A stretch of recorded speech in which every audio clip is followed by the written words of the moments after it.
What's up, YouTube people? Shaggy the Writer live at the library with a literature evening. Just another one in a long line of events that we will be lining up very shortly. But yeah, welcome back. Everybody knows I've been going in spurts lately, but there's just a couple dope books that we have to get through. But I might still be adding another book to the mix. Oh snap, Octawave coming on early. Shouts out Octawave. We ain't even get through the introduction yet. Big love to Octawave. Oh my gosh, you've been showing up and showing out. I don't know how to express my love for you enough. Huge shouts out to Against the World, G. Congratulations on your new baby. That is so awesome. Didn't even bother sending you the link because you need to spend time with your family. So you will catch this at a later date if you've been following along with ATLANTROPA articles. Shouts out to Don't Watch Continue, who continues to be dope as can be, as well as Spat Cirque Spark, who hasn't taken down my video that I just spammed on his page yet. So, yes, all kinds of love goes out to Don't Watch Continue, Spat Spark, and the Trash Panda, of course, Octawave, Renzo Flutes, who tuned in the other day for 1984, literally 1984. Oh man, I could ramble all day about how many people I love that show up for these things. But just mad love to the Alternate History Hub and the r/Alternate History Hub Discord. All kinds of love to Octawave. Against the World, G.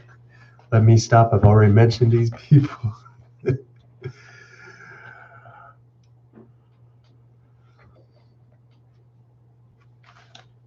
We're on the chapter titled The Orange Frog.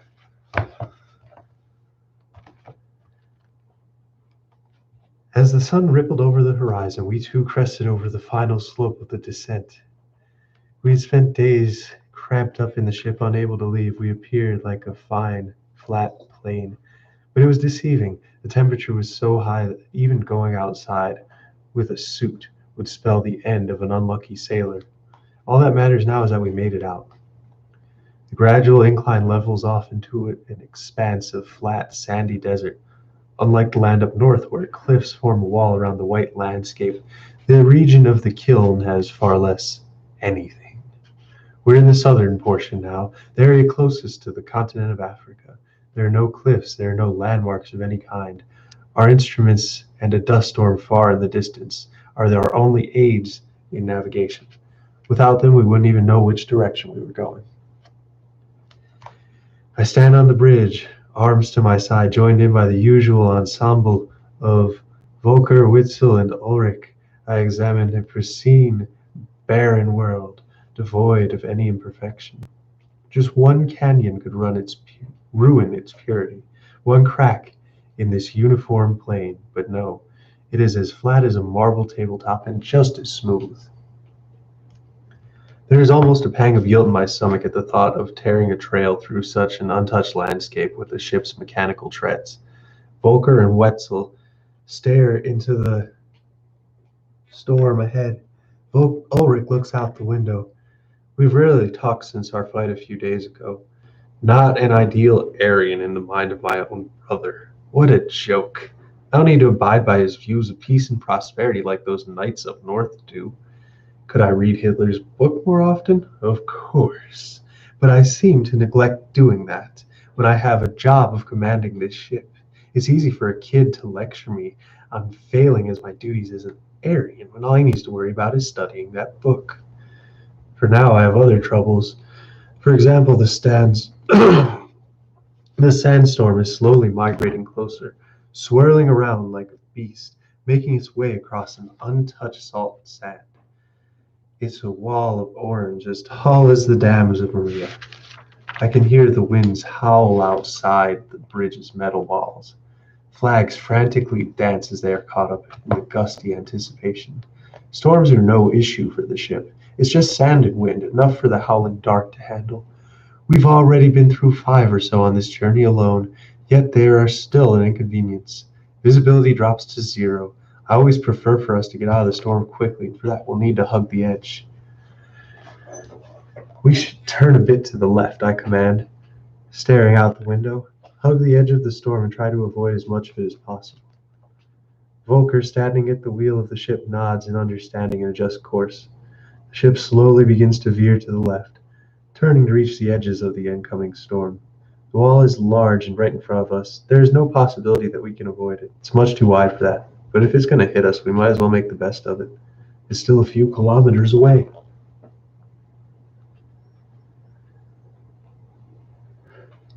Yo, that's what's up, Octawave. I just saw that. I like to do the same for a lot of people. It's very cool. But as it comes closer, the desert floor ripples from the new gusts of wind. They blow toward our ship and cascade over the deck. I can see the edges of the storm, but it is too distant for us to reach it in time. It is moving too fast towards us, and we are too far away to escape. After half an hour or so, the entire storm fills our horizon. It looms over us like a behemoth about to swallow us up. The morning sun has disappeared over the clouds, and we are enwrapped in a long, dark shadow from the storm. It's as if we are a valley in front of a mountain, and the howling dark continues on. We can't turn back to avoid it. That would only drive us back into the descent. The best course of action is to barrel through as fast as the ship's treads can carry us.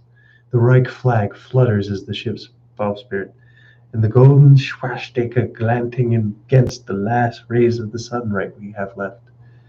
The storm arrives. The cliffside of churning sand falls down upon us like a rolling wave. Wind hits us with a tremendous force, sending anything not tied down on the deck tumbling about. Metal walls screech like an animal wishing nothing more than to devour. Visibility drops as a thick orange fog envelops the ship, and yet we continue on. The area is flat for miles, so it's unlikely we'd accidentally roll into an unknown canyon or hole. All we need to do is keep up speed and make it past this, blinded or not. A few minutes pass. The bridge is silent. "What is that?" Volker softly mutters, pointing off into the storm. "What is what?" I ask, whirling around and pacing right next to him. My eyes scan the area where his fingers are pointing. "I thought I saw something," he remarks quickly, "like there was a light through the sandstorm." Though the fog, clouded by swift currents of sand, shrouded, dark, muffled object, slowly moving in the opposite direction of the ship, is only about a kilometer away. The blurry mass is smaller than our ship, but is far too large to be an animal, as if animals could survive out here. It's a vessel. Fuck, I curse. It's a ship. Were there supposed to be any of our ships on this route? Volker flips through the travel logs for the kiln and puts his hand on his face in confusion. "The route for any wreck ships going south is at least 50 kilometers away. There's no possibility that one of our own, unless they got lost, would sure be difficult to fuck up." Let me just check so we're certain. We're in radio distance of Eagle Nest 13, right? I ask him. "I believe so," Witzel answers instead. Oh, Witzel's supposed to be the... whatever. Alright, I'll check. Get them mobilized. However, if this is a worst-case scenario, I muttered to Volker while still looking at the distant, blurry ship drifting across the desert floor. I pick up the microphone on the radio. There might be a chance that this ship just got lost, but the feeling in the pit of my stomach is telling me differently. Howling dark to Eagle's Nest 13, I mutter into the radio. I wait for a response as the white noise fizzles out of the speakers. Good morning, Howling Dark. This is Eagle's Nest 13. Female voice coos through. I want to know if any ship routes have been updated in the last few days. I respond, looking out the window. We've spotted a ship about a kilometer east of us. Are there any ships scheduled in our location? There's more white noise and some soft talking for a few seconds, as if the woman is speaking to others about the routes. There are no ships scheduled to go south near your location at this time, Howling Dark. Closest one is Taurus, and that is about 100 kilometers southwest of you already in the descent. The lady responds in a disappointed voice. That's what I was worried about, I say. Put out a warning for this area. We certainly have a raider ship in round. Right away, Howling Dark. We are dispatching warnings to all incoming ships. Stay safe and be high. She ends. Sieg Heil, I finish, putting down the radio and looking off at the ever-growing cloud. So it's official, that ship is not one of ours. Volker calls in a full mobilization of the crew. The air outside is so thick with sand that even the men are running to their battle stations, obscured in the windy storm. It blows past the rising artillery and large metal canyons now raised towards the mysterious stranger at starboard. Just as I look up from the deck, I see that the object has gotten thinner. They've turned. The savages have turned right towards us. The scavengers must have snuck past the eagle's nest using the storm, Volker announces in frustration. They can do that, Ulrich asks in bewilderment.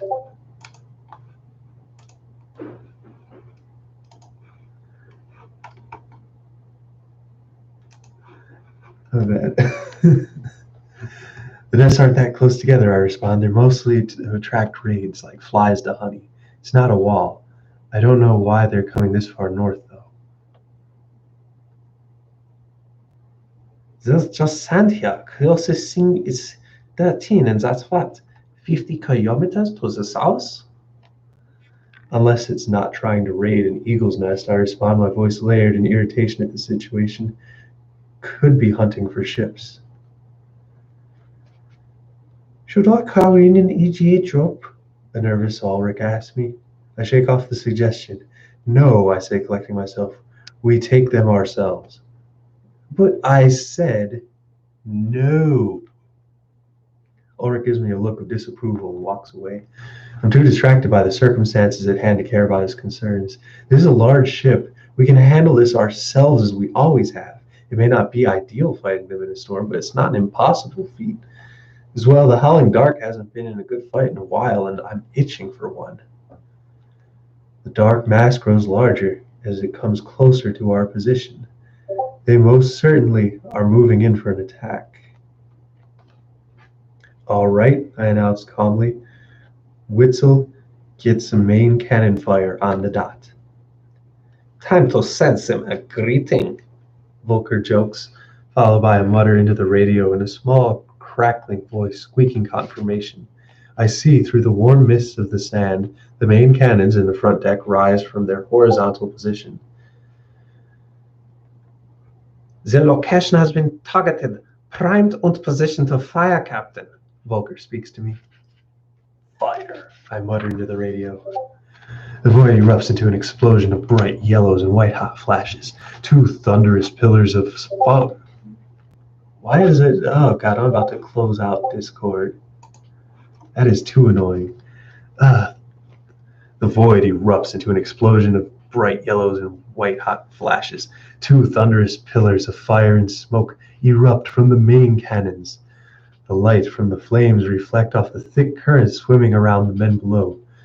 Thick fog churning in an ocean of tiny dust particles, all of which ripple out from the shockwave produced by the guns. All stumble as the floor jolts by the cannon shots.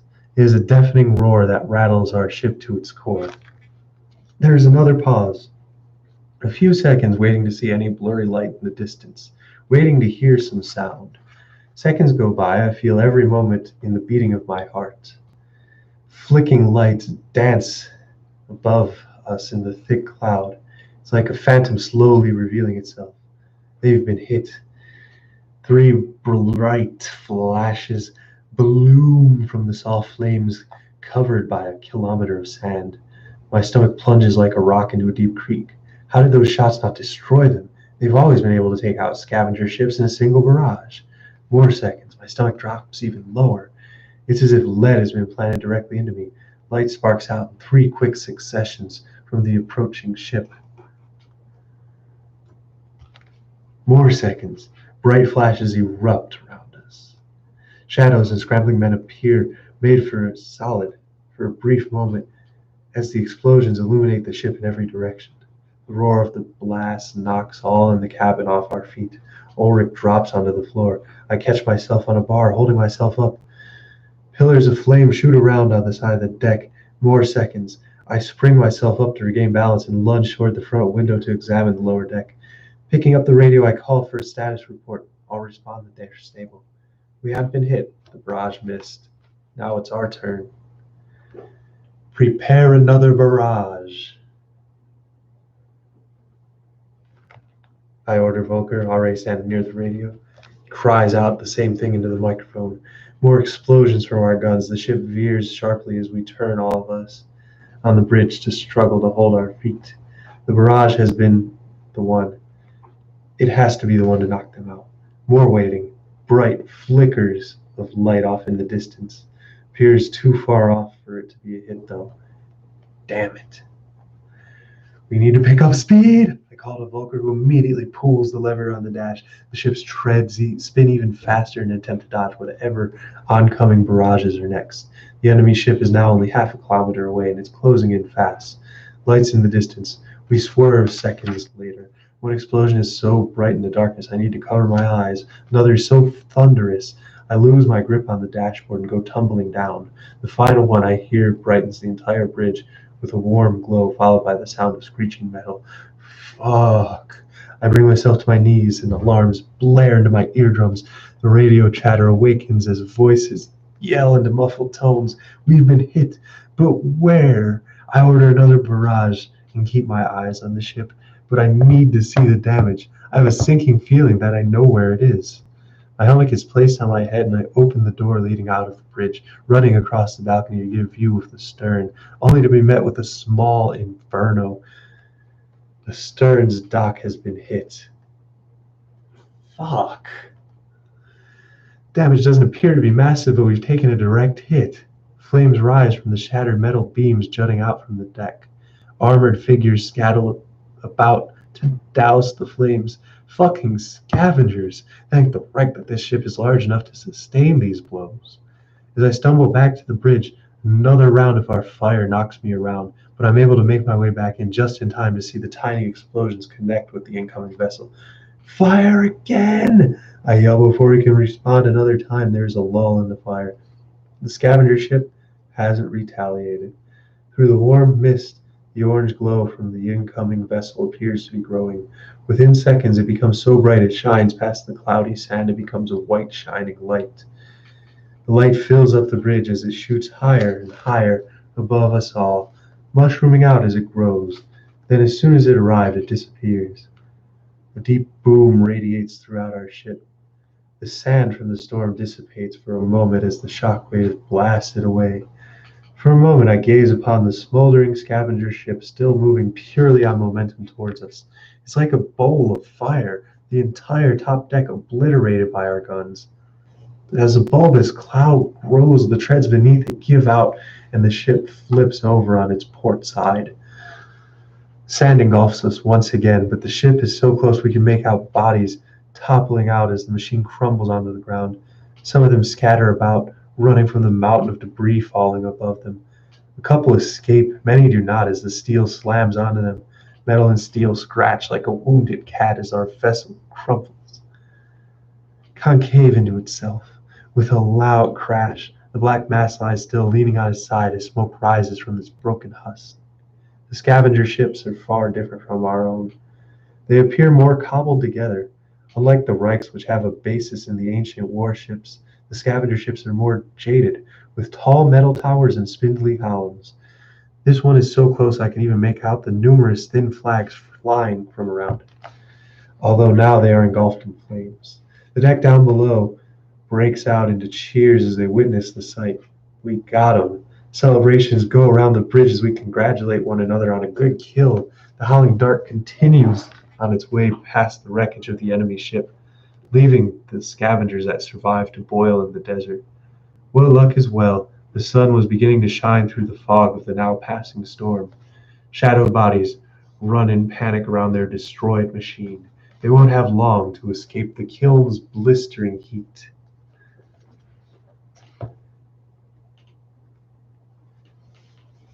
So I order that we send a rescue team to help those poor savages out. All right, men, I announced through the radio. Let's go get them. Okay, so once again, huge shouts out to Octawave. Love that you coming in when you at your job. Hope that that is going awesome for you. Mad love to Against the World G.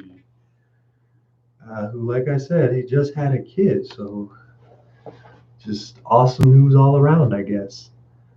Mad love for you, man. That's great. That's wonderful news.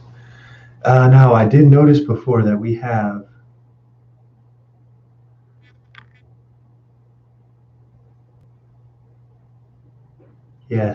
a question specifically for me from Lucif on the r/alternate history hub server.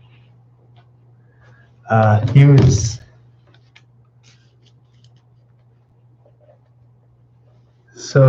saying, so now I know one thing about the zodiac signs. Virgo is apparently the nice one, question mark. Well, Lucif, that is a very complicated question, which just about answered itself. Because yes, you are a Sagittarius, and we have our Leo friend in the chat tonight as well. So yeah, all kinds of shout out to Angermanu and Wise Nick, who is apparently also a Virgo. But your question, Lucif, is if Virgos are the nice guys.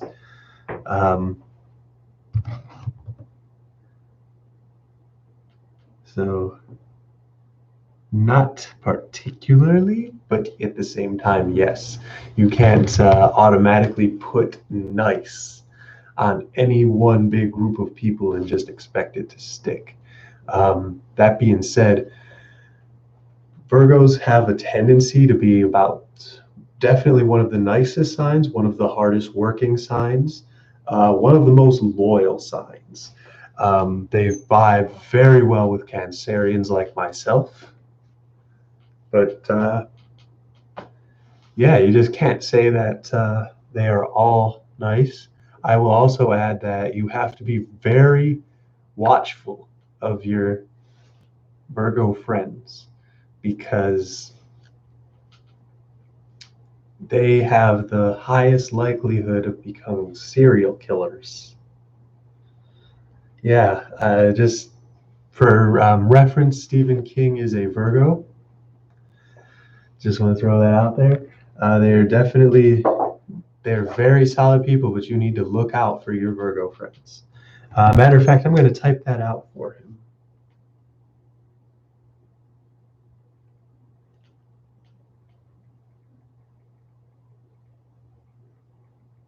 Yeah, I like to think of the Virgos as being a rock. If you are dealing with a rock, all you have to do is like just a little bit to let them know that you're there for them. But if you shove the rock hard enough, it might fall off a cliff and kill somebody. Because it'll kill them with all the force of a rock.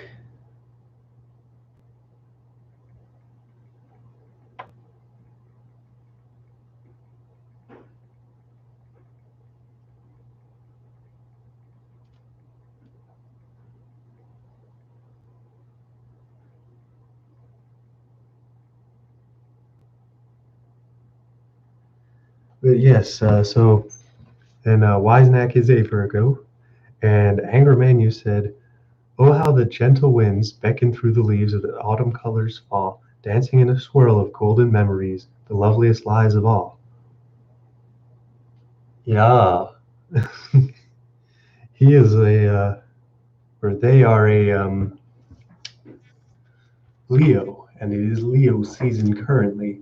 So that actually brings me to the next point, which is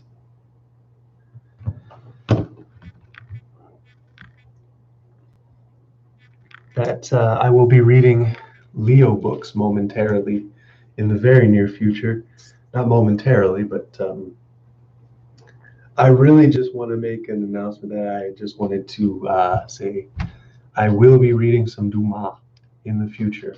For those of you who are unaware, um, Dumas is a black French Leo who wrote The Count of Monte Cristo, who wrote the Three Musketeers, as well as a couple other like really important, famous books that you've probably heard of at some point or another. Uh, I'm not bothering to Google it because I just want to throw that out there that he was literally a black author that was super respected in 1800s France, more so than most of his white contemporaries, to where we still read and study Dumas today, as is very awesome and necessary because that man's legacy needs to continue. So, yes, but once again, all kinds of love to Octawave, all kinds of love to the r/alternate history hub Discord.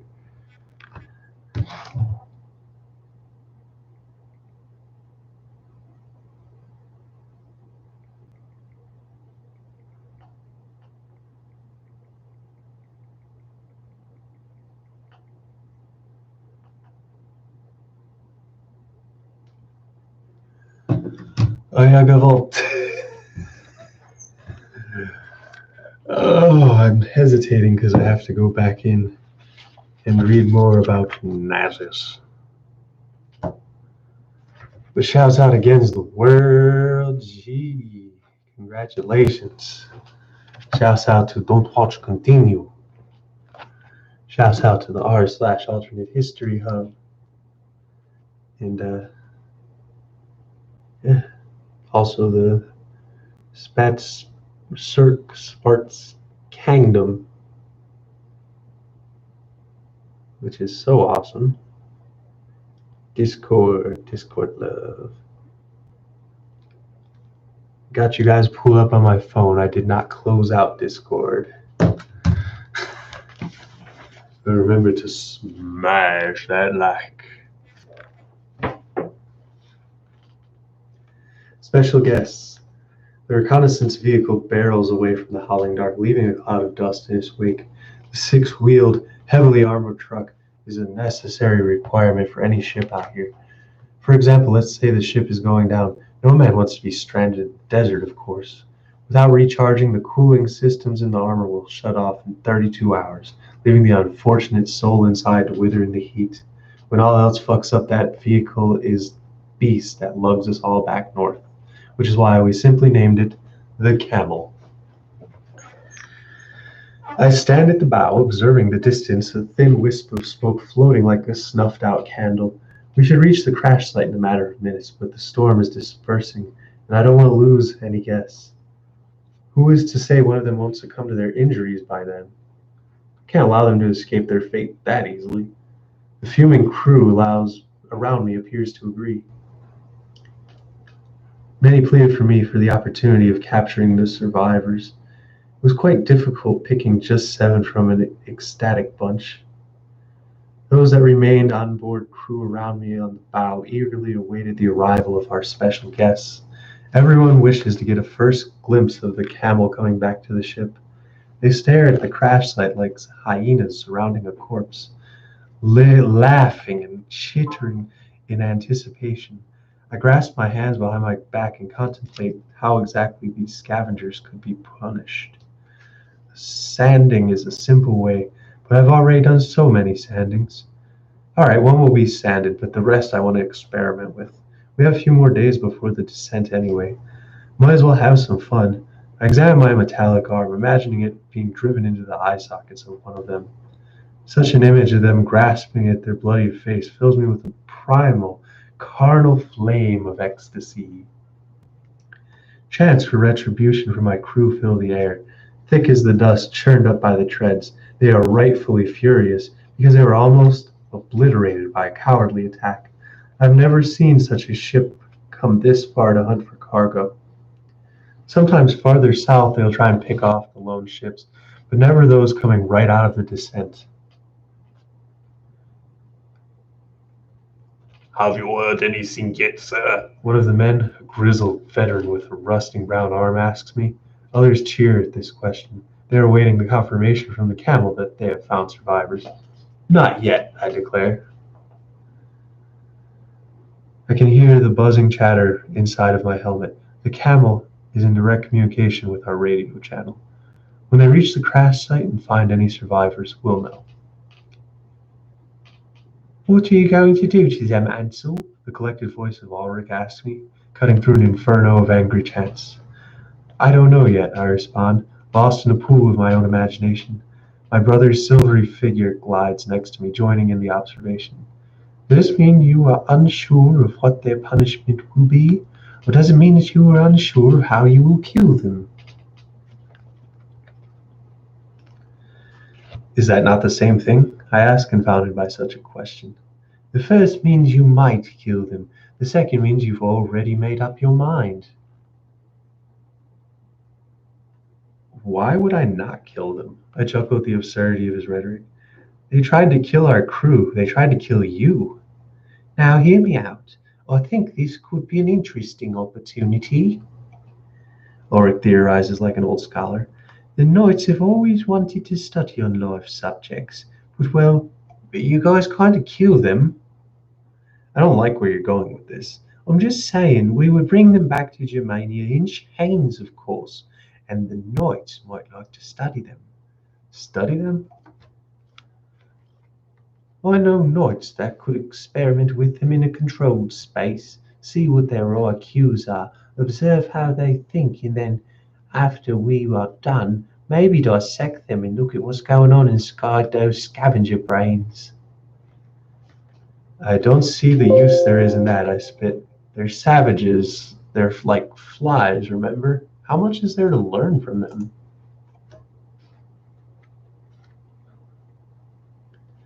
Science is about the different races was largely lost after the reclamation. We don't have much data on how the scavengers differ from Aryans, physiologically, of course. Today we barely have the chance to secure a live specimen to study. Sailors simply kill them before they head back to shore. Yeah, because letting a scavenger back into the Reich is suicide, and no one wants that burden on their head. I suggest in a tone of annoyance. How can you be thinking of such a thing? There doesn't need to be much research on why Aryans and non-Aryans are different. Well, they'd be in a military prison, of course, Ulrich attempts to reassure me. Sounds like a mercy to me, I mutter. I can assure you that it isn't, he pleads. We already have limited supplies, and it is for our own men, I argue, maintaining my calm demeanor in the presence of my crew. Let me see how many we pick up. We'll bring them aboard. I'll decide what happens to them. Just give me one. That's all I'm asking. Ulrich pushes. It will give me something to do on the ship at least. I'll think about it, I respond. It is a convincing argument, as much as I hate to admit. Having Ulrich away from the bridge for once would be a relief. Thank you, Ansel, he says, reassured. His violet cape ripples in the desert wind.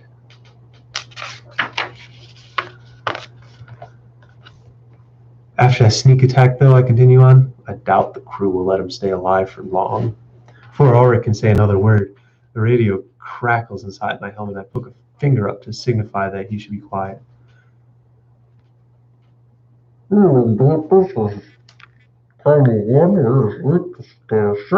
A muffled voice announces through static. We spotted a few scavengers clinging to a cliff. Some are running away. We are in pursuit. Understood, I swiftly respond, not wanting to waste my time. Proceed with caution, Camel One. The attempt to tune out the wails and whoops from my men behind me. They are a jumbled collection of oxidized metal and tattered cloth. Under each and every helmet is a man anxious for revenge. They laugh as they see the vehicle barrel toward the burning mess of steel and flames. Dark ants scatter away from the camel as it punches its way through the crowd. The clang of armor, rifles, and boots resonates from the radio. I assume that this is the troops exiting the back of the camel. There is an indecipherable exchange of commands, followed by silence. I tensely await a response. The ship is intact. The voice murmurs in an effort to remain unheard. There's a city outside. It is clear we are moving up. More scuffling. I notice little flashes coming up from the ants. Suddenly, a wild howl bursts forth inside my helmet as the radio buzzes with the crackling of passing bullets. Screaming, then commands, and more shots. Gunfire. One of them is returning fire from behind the ship. Return fire! Return fire! The next half minute is an orchestra of gunfire. Even without the radio, we can hear the echoes of this exchange, which catch the interest of the crew. The earlier jeering has now been replaced by rambling confusion. What is happening, Captain? Another man asked. Quiet, I bark at him, dedicating my entire attention to the radio feed. He's down! The voice confirms. Was anyone hit, I ask. No, sir. The voice responds. Enemy hits fired at us. By luck, only hit the ground around us. We're moving into the ship. The back of it's blown out. None of our men were hit. It was just one fucker who couldn't shoot for anything. He's down now, I announced to the waiting crowd, which explodes into celebratory cheers. I listen further as the voices from the radio ascend sharply into another flurry of blaring commands. It yells at something, and the something yells back. Hands up! Get out of here with your hands up! The command is repeated over and over by our men. I picture how terrified and battered the injured survivors must be inside that ship. Such an image makes me chuckle with satisfaction. 5 scavengers are alive, sir. I'm sorry. They've tied running to the ship, but we've got them. Most are battered and bruised, but appear all right. They've surrendered and we're loading them onto the Camel now. Hands up! Good work, Camel One. I look forward to the package delivery. I congratulate them and spin around to the crowd of 20 or so helmets, each glowing visor peering at me. All they need is the news. My arms are outstretched in a grandiose display, the metallic one glinting in the sun. I howl loud enough for all to hear. We're having guests over, men! I shout. They cheer. After the camel arrives back, I order over the radio for the prisoners to be taken over the deck, so that no scavenger is unceremoniously bludgeoned by an enthusiastic sailor. I tell each and every man to stay calm when the captives arrive.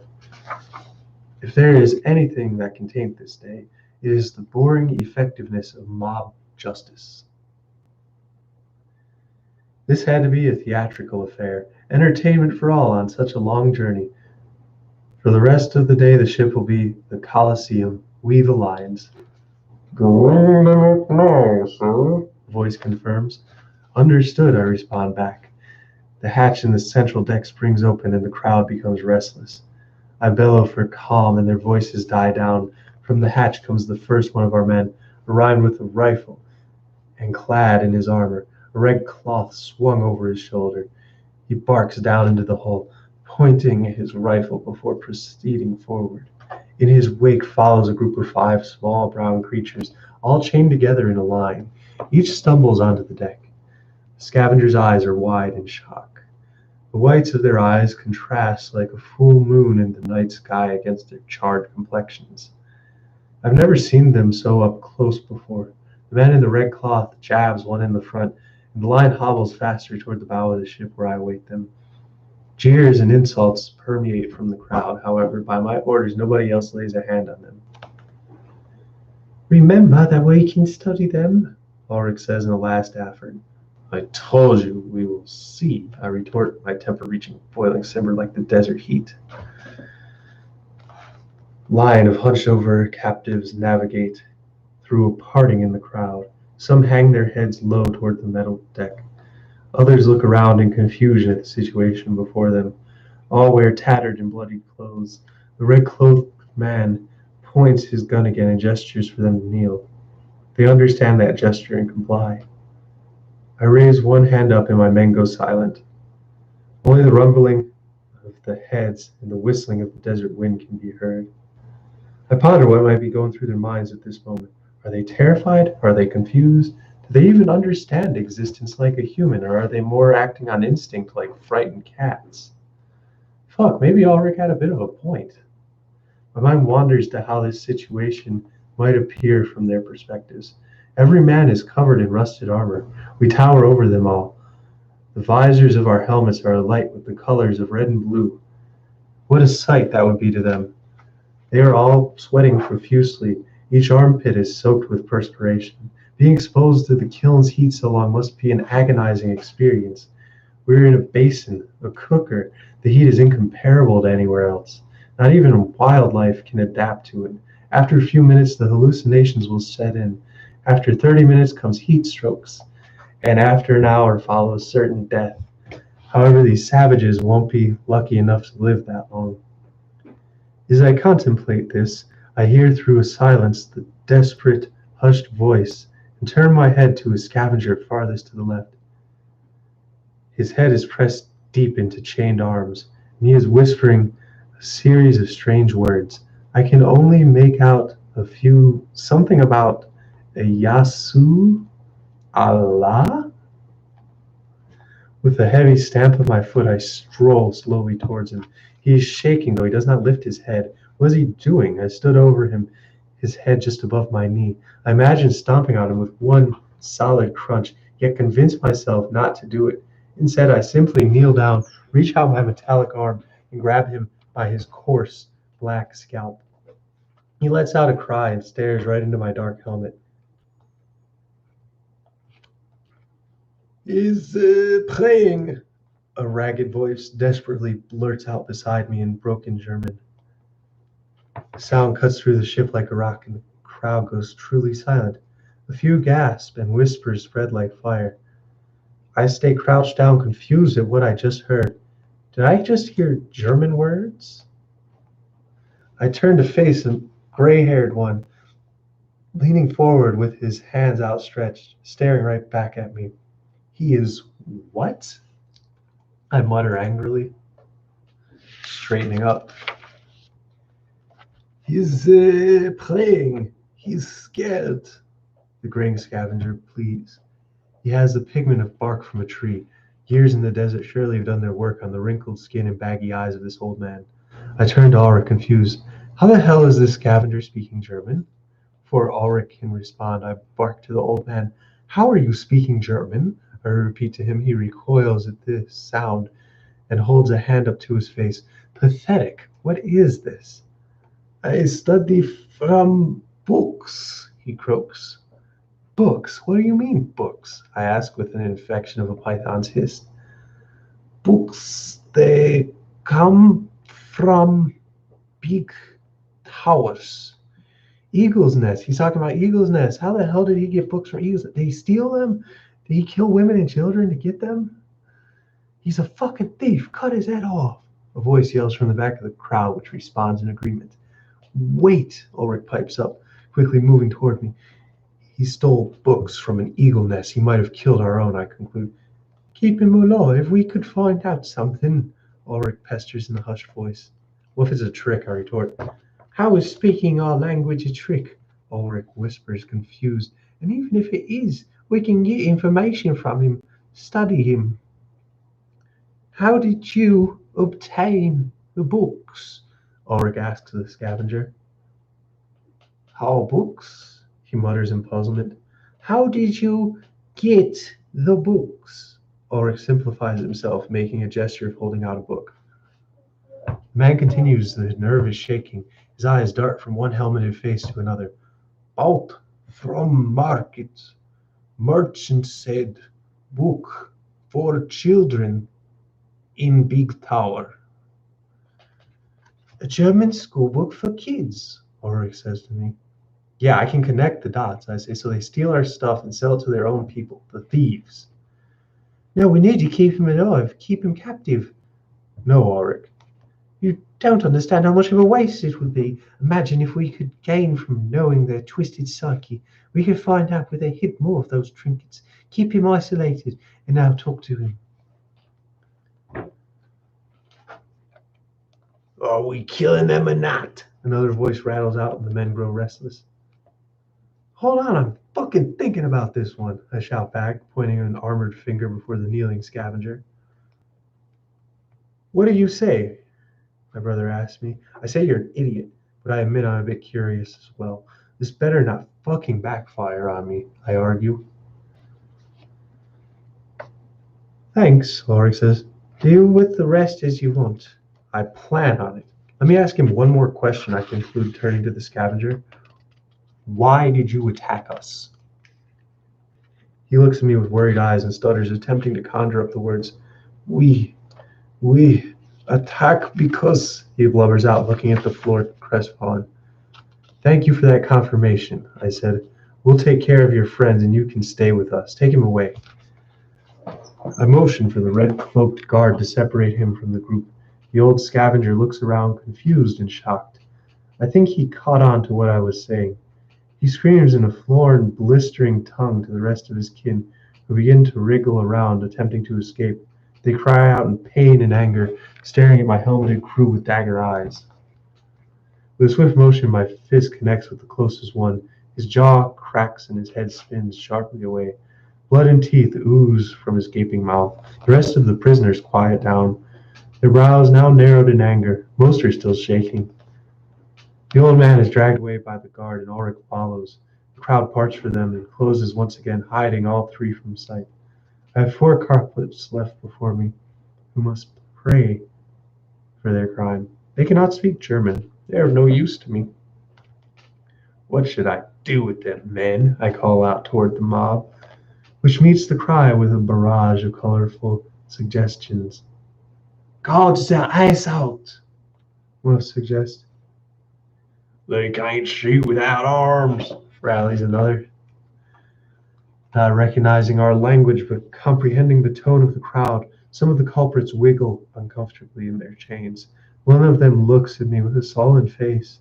He seems perhaps Witzel's age, but his young face is engulfed with a ragged curly beard. One of his eyes is swollen shut, even though his skin is dark, large parts of it are bruised.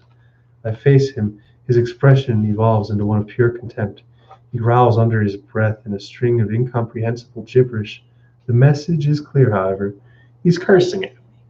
I guess we'll start with him. Unchain this one, I say to another crew member who came from the Camel. His orange cloak trails behind him, fluttering in the wind. He unlocks the handcuffs from the young scavenger, and with a forceful lift, he pulls the savage up onto his feet. As this happens, his friends' heads swivel from side to side. Some attempt to spit on me, while others plead in words I can't understand.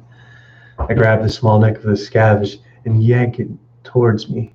He pitifully attempts to jab at my armor with his fist, but instead he grabs onto it in pain after colliding with my chest. My hand tightens. I know you cannot understand me. I speak in a plain, calm voice down to the pirates. However, I still feel the need to tell you why you are here today. You are thieves, leeching off the efforts of a civilization, meagerly and cowardly scarfing down table scraps like dogs. You cannot survive on your own without us, so you cling to our borders, you pillage our people, you rape our women and children, and slaughter our men. I've seen your barbarity. When I was a young man in the military, I remember storming that eagle's nest to retake it from an infestation of scavenger raiders. By the time we arrived, it was already far too late. Most of the nests had been depopulated. These creatures murdered a healthy colony of innocent people. That sickness I felt observing the hundreds of mutilated remains surges back into my stomach. They showed no mercy toward those children. I will show no mercy today. Men, I speak into the crowd, we aren't just punishing these things for their attack on our ship. We are avenging the countless lost in the raids on our people. Look at these scavengers. Some are old. Imagine how many times they've attacked women and children. They've gotten away with their crimes for far too long. I face the scavenger whose head is at my chest. He's struggling to get away, perhaps jump over the side of the ship to safety, or what he thinks is safety. I lower my voice only to speak to him. He glares angrily into my glowing visor. Crimes do not go unpunished. And with that, I take his hand, the one that struck me, and contort it slowly and methodically, like the turn of the treads. On an instant, the scavenger's body moves with it, trying with all its might to bend with the force I am exerting on his limb. Bone crackles and mouth goes agape as he is racked with pain. My grip closes around his hand. There is tension as the bone tries everything to hold, but it is to no avail. It gives out. His hand jerks backward with a sharp, distinct snap, followed by an animalistic wail of pain. My crowd explodes into whoops and hollers. The pirate leaps away, clutching at the dangling hand, only now barely connected to his forearm. He raises his head away from his wound. I elbow him in the face, and he collapses on the ground, raising his mutilated arm in defense. Some of the pirates struggle to writhe out their chains, but they can't get free. Blood flows like a fountain from the nose of the kid. The crowd laughs as he attempts to crawl for the edge of the ship, yet I descend upon him before he can do so. With the heavy blow of a metallic arm, I split his leg in half at the thigh. The lower half of his ruined leg springs upward in my unnatural fashion. More wailing and angry cursing from the pirates, more hollering from my men. The kid has stopped crawling now, holding onto the stump of his mutilated leg with his only good hand. I walk over and stomp his jaw with the heel of my heavy boot. Blood sprays onto the deck and flows into a puddle before he can spit out his broken teeth. I follow through with another kick, and another, and another, the pendulum in a way. He sobs like a woman in that annoying tongue, white eyes bulging against the canvas of crimson. I raise my foot high and bring it down with all my weight onto the kid's head. A final, satisfying crunch. My boot sinks into his brain before I lift it out. Blood has stained my soles. The kid goes limp. His arms collapse onto the floor, outstretched and broken. His face is entirely concave. The skull is a bowl of blood and flesh, his features no longer recognizable. His comrades go quiet except one who begins to sob deeply. I grab the tattered scruff of the kid's shirt and heave the limp body toward the edge of the ship. He wanted to escape, everyone, so let's allow him to escape, I announce in a theatrical manner, tossing the tangled mess over the edge of the ship. It falls like a stone into the cloud of dust out of sight. As I turn, I notice Ulrich has come back to join us after delivering his little friend to the holding cell. The men around him hold up knives and guns in celebration of the kill, yet my brother simply watches me. I wonder what is going on inside that helmet.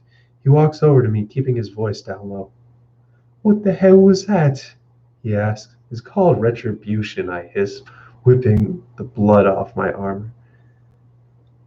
"Aryans aren't supposed to be capable of that. He was a kid who attacked us. A kid who attacked Aryans." "So you act like a bloodthirsty savage? How can you be capable of doing that? We shouldn't be able to do that as civilized people." "They are savages. They did this to their own kind. Step aside." "We shouldn't stoop to their level," Ulrich whispers to me. "You don't know how these things are on this ship. This is how we deal with enemies." "Deal with enemies? You did say something similar to that German girl in a bar," he says. "She was a thief, just like these four. This is how I deal with criminals." "This is just a game to you, isn't it?" Ulrich mutters in disgust.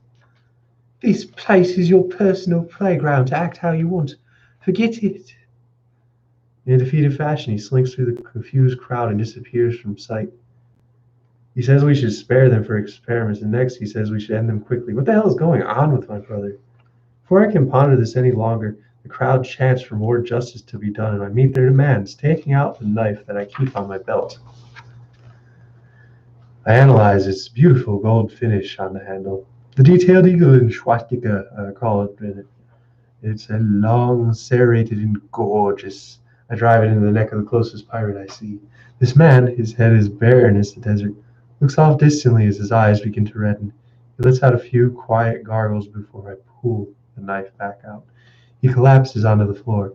His two remaining comrades attempt to distance themselves from the ever-growing pool of blood. One appears to be in his 30s, and the other is as bruised as a fallen apple. That is what you have been doing to our people every day, every month, and every year since the reclamation. You try your fucking best to attack us, and now you try to cower with the same treatment is given to you. Pathetic, I hiss to the three still living captives kneeling over the convulsing body of the one I just stabbed. Perhaps my brother is right. We shouldn't drag this out. We'll have all of you out of sight in no time. Let's have ourselves a standing. I laugh to the crowd, who immediately know what to do. They rush toward the two remaining scavengers and hoist them up. We began strolling away from the bow toward the back of the ship. How are things up there, Volker? I asked from inside my helmet. Everything is on course, sir. Since we sustained no damage from the attack, stupid bastards couldn't even get a hit. We're still on course to arrive at the descent in 3 days. How much longer are you going to be playing with your food? Volker asked. We're going to sand them now, I announced. Damn, I never get to see those, Volker complains. Next time I'll let you do the theatrics, I joke. I trail behind a mob, dragging the struggling scavengers.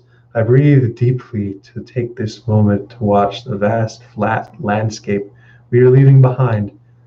Somewhere a crashed aircraft remains, which will only be swept up by time.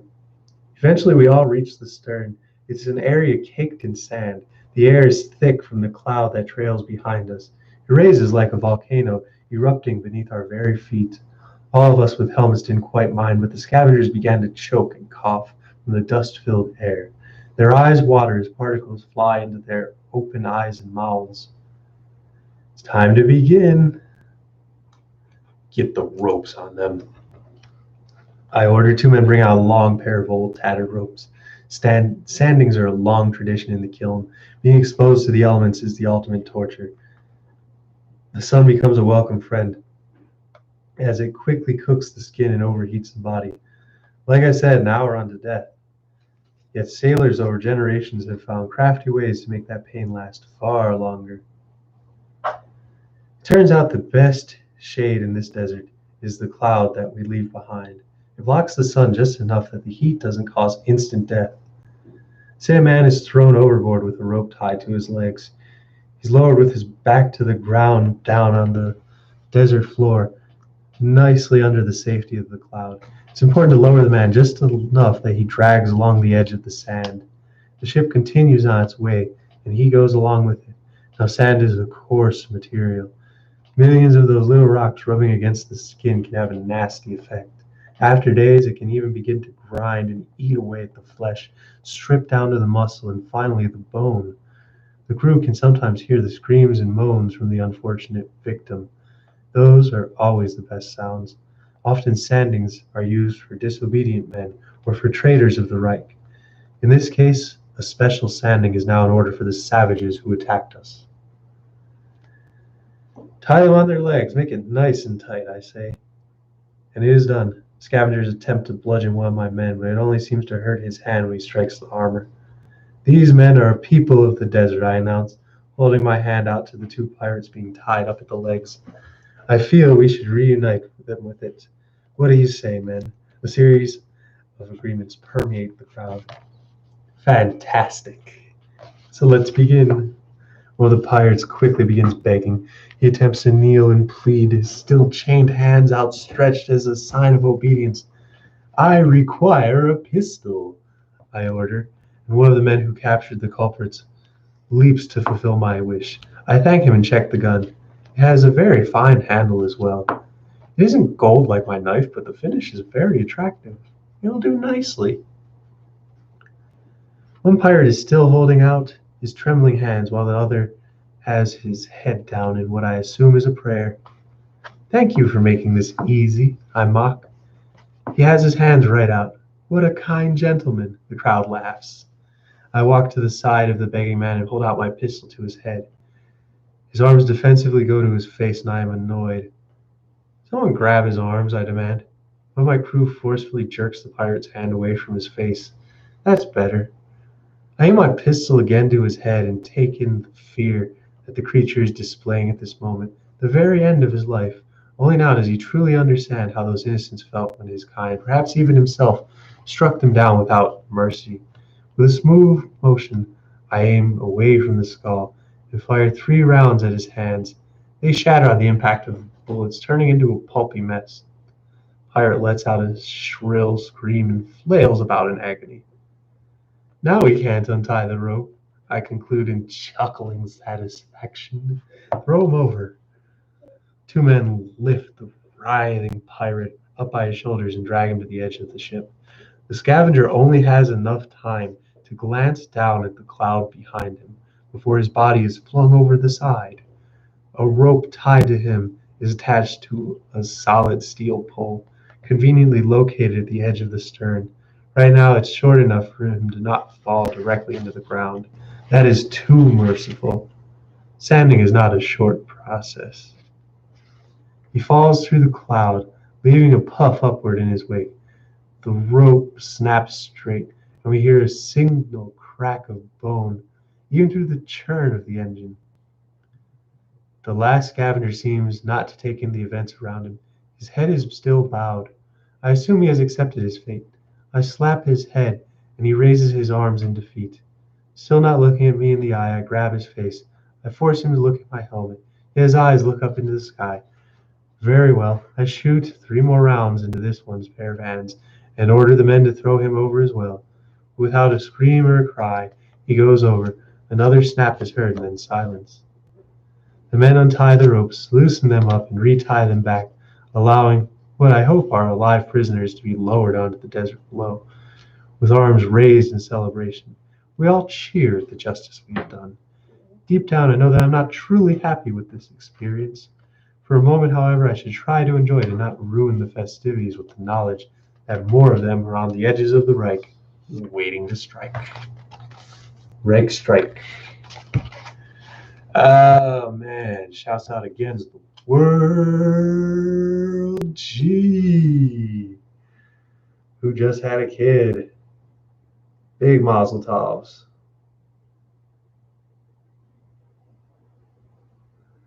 Oh, I guess that poem I read before was not actually a poem. So, sorry about that. I would play your video, but now I'm convinced it's probably a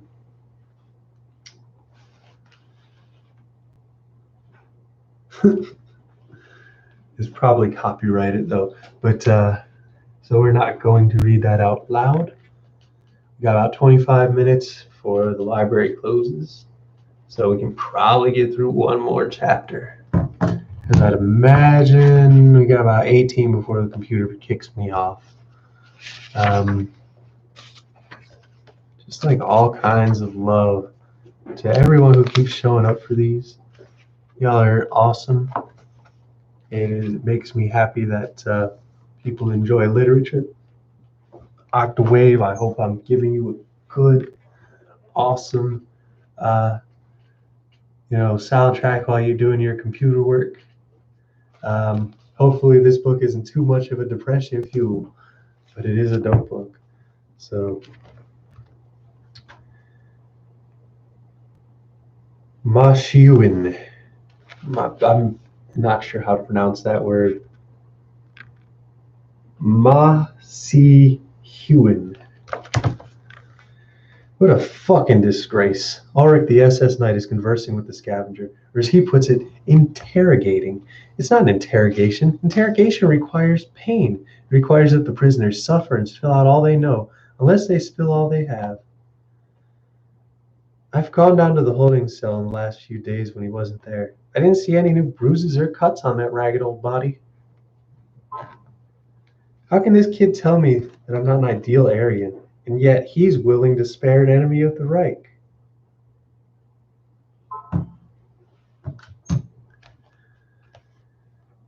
As I sit there in my bed, unable to sleep, his audacity of a few days ago continues to slap me in the face. What is in that book he's reading? Surely Hitler spoke of what we must do to our enemies, how we must defend our people. I don't remember him ever talking about what way to do so. Eventually, sleep just does not come to me and I give up. As I roll myself out of bed and put on my things, I decide that I need to confront Ulrich about what he did a few days ago. Which is a short walk through the hallway. I reach his door and knock 3 times. I wait. Nothing. I knock again. There is nothing. Why is he not in his room at night? The thought manifests itself. He's in the holding cell. I march on, descending a flight of stairs. The prison quarters are at the lowest level of the ship. Down here you can hear the gravel and sand clinking against the bottom. As I turn a corner, I stop, recognizing one of the voices bouncing off the walls as being distinctly Ulrich's. When I walk into the room, I spot my brother sitting on a stool. Scavenger sits at the other side of his cage. They are talking. Scavenger is the first to recognize me, and his head goes down to his knees. Ulrich, in response, shifts his head towards me. His face is expressionless. What are you doing? I quietly ask, moving closer to the scene. Interrogating, Ulrich replies in a dull voice. It doesn't appear like interrogating. It seems more like a conversation, I retort, holding back anger. Well, it's not, he denies. If you're so paranoid that I'm fraternizing with the enemy, you're welcome to join me. I'm not the paranoid one, I correct him. I'm concerned for you. We don't want anyone thinking you're being merciful toward him. I point to the old man curled up at the other end of the cage. Anything other than smashing in their face with your boots is considered mercy, Ulrich mutters. I don't think your lot has the best opinion on the subject. Why have you gone soft on them, I accuse? Ulrich puts his hands on his beard in the same fashion he always does. Deep in concentration, we sit quietly for a few seconds, a shaken old man watching the charade in puzzlement. I haven't, he says. I'm acting like a regular civilized Aryan. Apparently it's a bit of a culture shock to see that down here. What I want is results.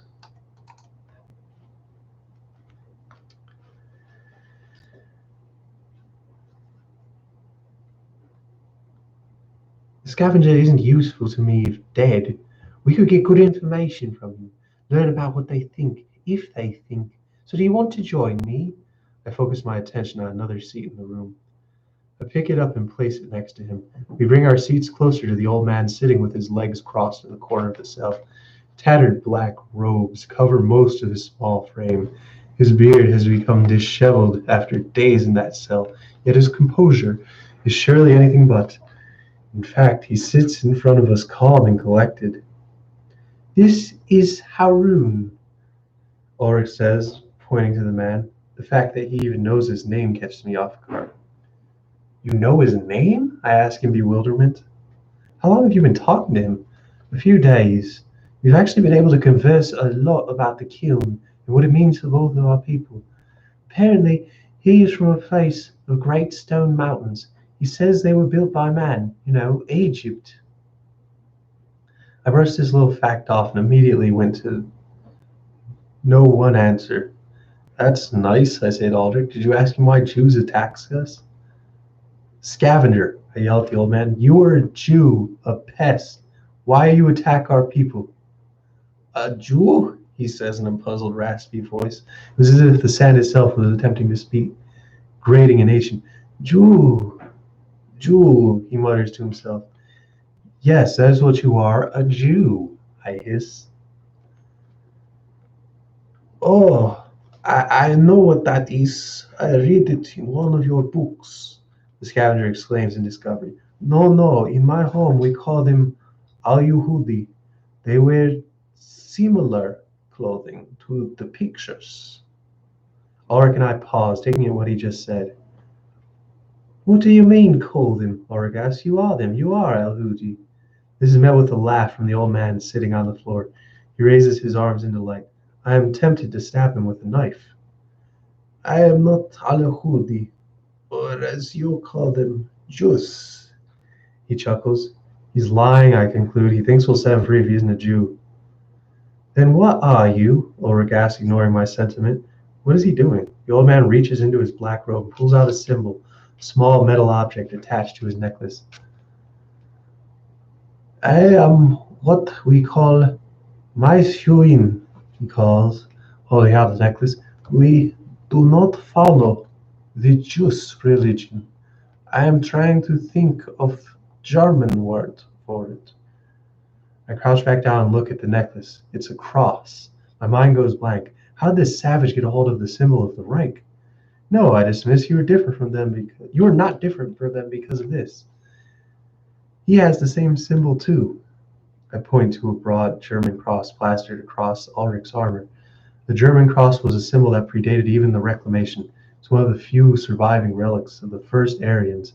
It's an offense for this old Creek to say he is similar. I analyzed the gold symbol. It's thick like a German cross, but covered with elaborate engravings. I reach out and run my hand across the circle at the center. Let me continue, Ansel, Ulrich says behind me, my mind blank. I simply get up and sit back onto the chair. How do Maishuin and Jews differ then? Aren't you racially the same? Ulrich says, Oh no, Jews are lighter skinned, darker than you. They are not native to my land. They are from across Old Sea, Hayuin says. But our disagreements are more on faith. Jews not believe that Savior died for us. So was the Savior like a warrior then, died in battle? No, Savior gave himself up as a sacrifice. No killing? I asked. Of course not, Harun denounces, almost offended. He was not a man of violence. This is ridiculous. Ulrich, come on, I scoffed. Did he die for your people, your race? No, he died for all, even you. Why are we messing with this sort of stuff, Ulrich? I asked, belligerent. How can we trust anything he says? We can't and we aren't. I still want to know what he's going on about. I'm curious. Yes, and stupid, I say. So your friends were Jews then, the ones that we killed? Killed? The man genuinely surprised. You killed them? Yes, everyone. I laugh. The man's eyes begin to water and he looks at the floor. Stop it, Ansel. He's going to shut down, Ulrich demands. Good, I say, so we can be done with this. You wanted to smash that disc artifact because it was dangerous, and yet here we are talking to a scavenger who probably planted ones like it. Why were you and your friends out here? I demand loudly in the direction of the old creature. Why did you attack us? The man wiped off his tears and collected himself again, straightening out his back and clutching his cross. I did not attack you. You killed those who attack you, he whimpers. What do you mean? Ulrich asks. I came along to ask for Allah protection. I did not fire a gun at your ship. Harun stutters out. He raises up a cross and does a few strange hand signs. Allah. What is an Allah? I ask. Allah is the creator of all things. He sacrificed his only son for us. That is what my people believe. Harun preaches. He takes out a thick novel, crumbling just like himself, and places it into Ulrich's hand. It is in Greek, Harun says. We have a community of them in my city. History tells us they came as sea began to wither, we band together for protection from the Caliphate. Wait, you have history before the Reclamation? Ulrich asked. Before you even get into this, I want to know why his friends attacked us. Even if he said he didn't, why did your friend attack us? Why do your people attack us? My people do not attack of our own power. We are forced by the Jews, or says, no Jews. Jews are tiny minority, maybe only a couple thousand. We are forced by the caliphate. What is a caliphate? Muslim states control everything south of big towers to the seas. He uses his arms in the form of the shape of a crescent. That is a Jew symbol. I've seen it flying on scavenger vessels before, not eagles' nests overtaken by raiders. Those are Jews, Ulrich says, which is another head shake. No, they believe in Allah as well, like me and Jews. But we believe Prophet instead of Son of Allah. My head spins in confusion. I lost my patience 5 minutes ago. They control all, not Muslims, and force us to fight in their raids against ours. I come along to give blessing for those Maaseyun on the front lines, most along with Muslims killed in your blasts. Me and some fled to aircraft to escape. So what do the Jews do, I ask? Jews not even anything. They are only 2 or 3 villages far east from home. They are not really thought about. So what are you people if you are not the Jews? We are Alereb, he says. Our people line the great basin, what used to be the sea. The sea your people took away. Now wait a second, Ulrich cuts in. We took the sea away for the good of the world, for peace. Peace? Harun questions. My people tell how when sea disappeared, chaos reigned. Children starve. Entire communities vanish. Wars erupted. It was peace for you, but it destroyed us. The old man laughs once more. Your religion has always been at war, Ulrich says. Don't blame that on us.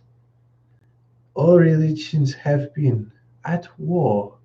That is what man does. But when sea went away, it's not just war. It's genocide against my people. Genocide and anarchy for all people. Over the water that was left. But in the end, it did not matter. As we were left to the sand, now we barely survive. You ask why they raid your towers. It is because war is all they know. Was raping and killing our people all you know too? I mutter, my frustration growing. Harun looks at me, his head sinks into his lap. Barbarity is what the Caliphate has brought us. What they do to your people, they do to ours, all the time. Your dams brought the Caliphate, that symbol. Harun points the swastika to Ulrich. Has brought that Caliphate on us. You destroyed our way of life thousands of years ago, just as our soul died. You killed your own soul. You abandoned the Son of Allah. You abandoned the soul of Europe, gave into immorality, arrogance. At the end, all of us wither like the sea. Now both our people rot in the desert. What bullshit. This desert's the best thing to happen to me. The dam saved Europe. Why are we even still listening to the ship? The dam saved Europe, Ulrich says. Our people fought a horrendous war over resources and power. Adolf Hitler, the eternal Führer, constructed the Atlantropian dams to bring an era of peace. All united under the Reich soon after. That was the real soul of Europe. There hasn't been fighting between our people since. The desert was a side effect. But it wasn't like we could just destroy all of what kept us together. The dams create energy for all Europeans. They keep the peace. Dams destroy both souls. You are both the product of the desert, a product of the evil that has corrupted your people, corrupted my people. The raids are because of those dams. You, result of those dams. I take out my knife, but before I can reach for the calm man, a voice blares in my headset. Captain, we are needed urgently on the bridge. Ulrich and I look at each other. I quickly get up and begin sprinting towards the deck. Once there, I put my helmet back on and peer over the side. I take in the full view of something else. It's another ship. Next chapter is called Reinforcements, but we only have about a minute and a half left before the library is done with computers for the night. So, once again, I want to emphasize all kinds of love to Octawave, all kinds of love to Against the World. Gee. Ah, yes. Nissy Sizrups. Fucking Spit Spurt. Lucif. The Trash Panda. Everyone else on the r/alternate history hub Discord server. Cody Franklin. Shouts out to the Leo gang. Leos, we still got so much love for y'all, and I promise you we're gonna have not just the Leo, but one of the dopest writers of all time, who is also a Black French Leo. So shouts out for Duma. Hit that like button for Duma. Just want to leave on one final note. If you guys are following along with this, then there's been some real poignant, potent, and important shit going on in this book. Might not seem like it on the surface, but it really is. So just thank you so much for coming by. Love y'all so much. One love, faux faith, and FA gang.